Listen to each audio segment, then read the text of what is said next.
que faz parte do ciclo de debate Cidadania do Futuro, que o mote é quais as reformas que queremos.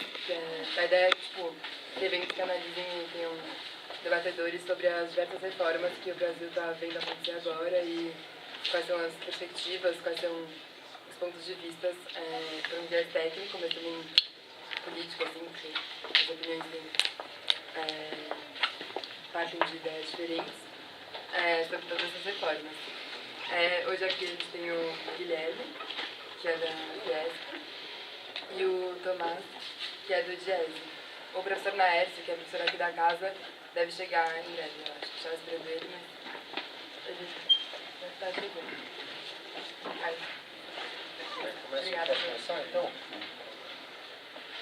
Bom, gente, boa noite. Prazer em estar aqui nessa casa que tanto fez por mim. E retornar aqui o convite da Lígia, que eu vi criança. Eu sou muito amigo do pai da Lígia.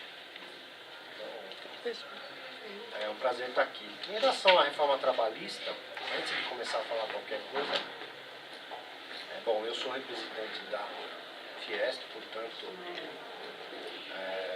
estou falando em nome da indústria, como representante da indústria. E dito isso, qual é como que a indústria enxerga, ou seja, a legislação trabalhista e qual o principal problema para a indústria da atual legislação trabalhista?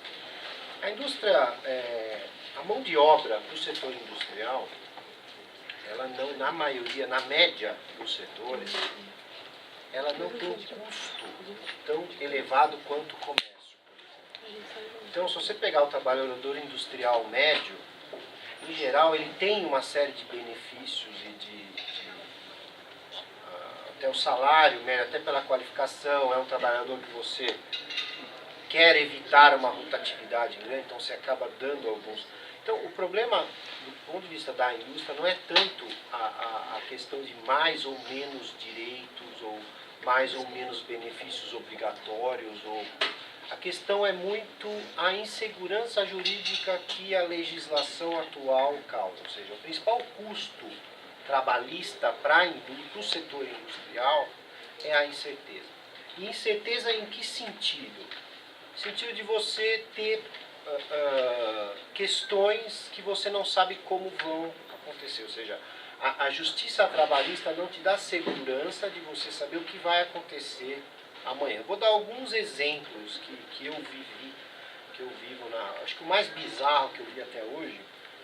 Você tem um caso de uma indústria do interior de São Paulo e que foi organizado um campeonato interno de futebol dentro do distrito onde essa indústria estava localizada.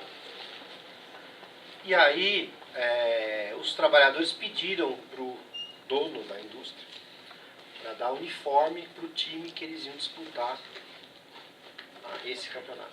E o dono achou super legal a ideia e falou, não, pode deixar o uniforme do time, eu faço. Fez o uniforme, eles foram lá no final de semana no campo, disputaram, e um dos funcionários quebrou o pé nesse jogo que foi no final de semana. E ele entrou na justiça trabalhista pedindo indenização, porque como ele estava uniformizado com o uniforme da empresa, era considerado acidente de trabalho. E isso virou uma indenização para a empresa, que teve que pagar. E a partir daí, portanto, o dono nunca mais deu uniforme para esse time jogar. Eu estou usando um caso bizarro, mas se você pegar, por exemplo, outros casos relacionados ao uniforme, por exemplo, determinada empresa não é obrigada, por lei a dar uniforme para o trabalhador. Mas se ela resolve dar uniforme, para evitar que ela use a própria roupa. Há casos de processos na Justiça do Trabalho, que a pessoa processa a indústria porque ela lavou o uniforme em casa e, portanto, ela está cobrando da empresa o sabão, a mão de obra, etc. Aí o juiz interpreta que isso ele tem razão, faz um cálculo de quanto ele gastou para lavar tudo isso, para fazer isso, e gera uma indenização que, no caso de uma Volkswagen, por exemplo, isso que aconteceu na Volkswagen, gera uma indenização milionária de 5 anos para trás e que você... uma tremenda insegurança. Estou usando esses exemplos para mostrar para vocês que o principal problema da legislação hoje, talvez, por caso da indústria, não é tanto o custo da mão de obra. Porque em relação para a indústria, na média do setor, tirando calçados, vestuário, a folha não é um custo significativo. Uma indústria mobilística, a folha de pagamento é um custo relativamente baixo em relação a outros custos. A grande dificuldade são essas incertezas que você não sabe em relação à justiça do trabalho. Então, uma reforma trabalhista, eu acho que teria,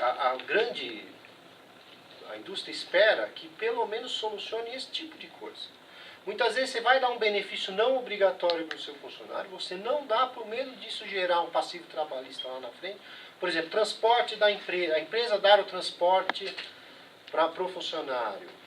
O funcionário topa, a empresa topa, só que depois de um tempo o funcionário sai da empresa e processa a empresa porque considera aquilo como ele estava no ônibus pago pela empresa, pode gerar hora extra. Então, assim, você não tem certeza nenhuma sobre o que vai acontecer na frente. E aí você tem, por conta desse tipo de coisa, você tem uma justiça trabalhista hoje. Eu trouxe alguns números aqui. Você tem o que é a justiça do trabalho hoje? São 24 tribunais, 1.570 varas em 2015, 4 milhões de processos trabalhistas. Não há no mundo parâmetro igual a isso. Nenhum país no mundo tem 4 milhões de processos trabalhistas ativos. E para vocês terem uma ideia do que eu estou falando, custou só a justiça do trabalho, não a justiça total, para o país 16 bilhões de reais. E foram pagos, isso em 2015, o último número disponível, e foram pagos em ações trabalhistas em 2015 também, 17,4. Ou seja, para cada R$1 de ações trabalhistas que foram pagas pelos trabalhadores, a Justiça do Trabalho custou. É uma ineficiência imensa, tanto para a empresa, que pior do que pagar é não saber quanto vai pagar e como vai fazer isso, e para... do ponto de vista de eficiência do país, não é possível que você tenha um órgão que gaste R$1 para cada R$1 que paga. Então era possível, sei lá. A gente precisa rever isso. Tem alguns pontos que não existiam na lei trabalhista, por exemplo, trabalho fora de casa. Não há na lei trabalhista. Estou falando, eu sou economista, e você me corrija se estiver falando alguma coisa errada, eu não sou exatamente da área. Mas, por exemplo, você não tem na legislação hoje algo que justifique trabalho em casa. E aí, portanto, você abre uma brecha para interpretações, como não tem na lei, você vai para a justiça, vai gerar interpretações que ninguém sabe ao certo quais vão ser, isso vão gerar custos trabalhistas. Você tem que provisionar daí na empresa um volume de recurso enorme, por conta de incertezas que você não sabe em relação ao passado. Então, se a gente pegar hoje, na Justiça do Trabalho, quais os setores, os 5 maiores, ou seja, quem é o mais acionado, quem tem mais processos ativos na Justiça do Trabalho hoje? Disparado é a União. Então, a própria União é a que mais tem processos ativos. Em segundo lugar, Petrobras. Tá? Terceiro lugar, Caixa Econômica Federal. Quarto lugar, Banco do Brasil. Quinto lugar, Empresa Brasileira de Correios. Sexto, maior empresa que tem processos na Justiça do Trabalho hoje, Banco Santander, Itaú Unibanco, e depois vem Fundação FUNCEF, Bradesco, Fundação da Petrobras, Fazenda Pública do Estado de São Paulo. Então, você tem uma justiça pesada, cara, e muitas vezes, inclusive, atolado de processo da própria de empresas estatais. Então, enfim, para encerrar, acho que era 15 minutos que eu tinha para falar, já passei o meu tempo.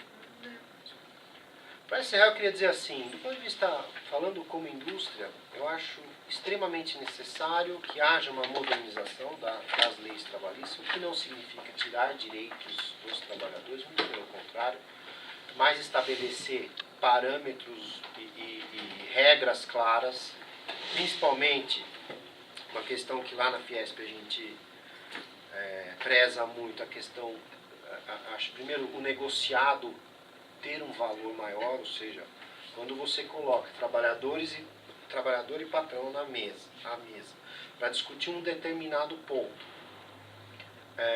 e ambos concordam com isso, isso tem que ter um valor, ou seja, os acordos coletivos que a gente chama.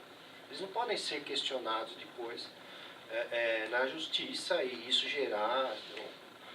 um exemplo prático, acho que a Renault do Paraná combinou com os trabalhadores da empresa que eles teriam meia hora de almoço, ali acho que é 1 hora, né?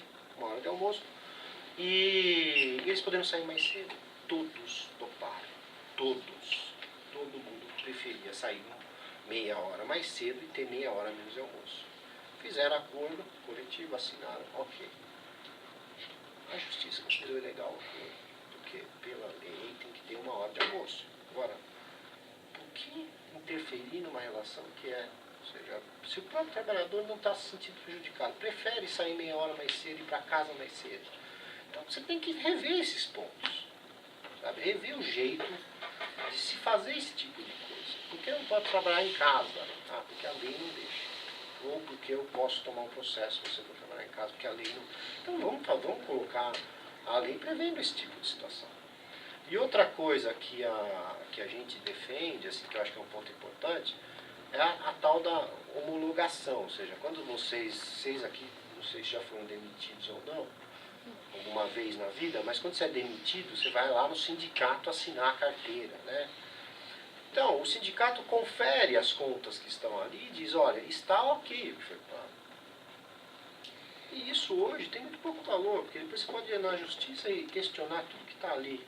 Então, por que não, feita a homologação, tá ali, o que você concordou, o sindicato seu que te defende concordou, o patrão concordou, tá ok. Não tem por que a pessoa, depois de 5 anos, entrar na justiça questionando aquilo que já foi acordado entre as partes. Então são questões desse tipo que, do ponto de vista da indústria, é muito mais uma regulamentação, colocar na lei o que para reduzir incertezas do que mexer em direitos. Eu acho que muito mais por aí do que qualquer outra coisa. Ok?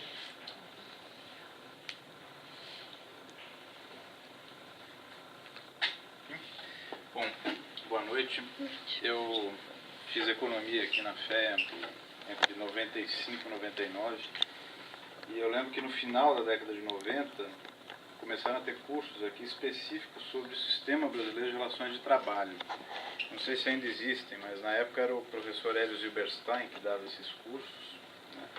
Era bem interessante, porque a gente estava num momento também, né, de discussão sobre flexibilização da legislação trabalhista e promoção do que você está defendendo aqui, que nós defendemos também no DIESE, da negociação coletiva, né, e uma tutela cada vez menor da justiça do trabalho do Estado na relação entre capital e trabalho.